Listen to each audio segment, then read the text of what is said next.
নবীজির গরিব সাহাবীরা একদিন এসে নবীজির কাছে অভিযোগ করছে, ইয়া রাসূলুল্লাহ, আমরা তো পিছিয়ে গেলাম। আল্লাহর নবী বললেন, কিসে পিছিয়ে গেলাম? দুর্বল গরিব সাহাবীরা বলে, নেকিতে পিছিয়ে গেলাম। কিভাবে? বলছে, ইয়া রাসূলুল্লাহ, আমাদের সাথে যে ধনী সাহাবী, যাদের সম্পদ বেশি, তারা অন্যান্য বন্দিগি তো আমাদের সমানই করে, আমরাও তাদের সমান করি, কিন্তু দান সদকার ক্ষেত্রে তারা তো বেশি কইরা আমাদের চাইতে আগায় যাইতেছে।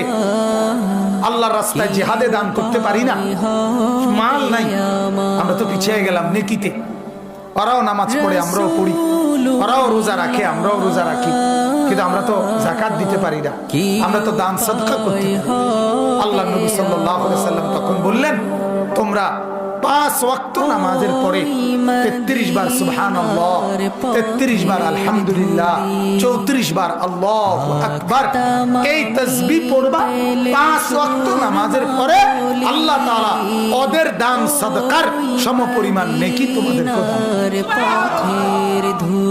ওরা দান করে নিবে, তোমরা তাসবিহ পড়ে নিবে। এই কয়দিন পরে নবীজি জিজ্ঞাসা করলেন, এখন আর কোনো অসুবিধা নাই তো? সমান সমান তো করে দিলাম, কথা বুঝেন নাই? সমান করে দিছে না?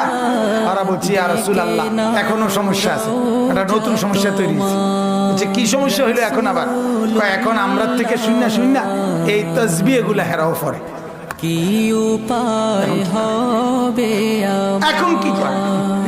আল্লাহ নবী সাল্লাল্লাহু আলাইহি সাল্লাম তখন যে আমলটা করতে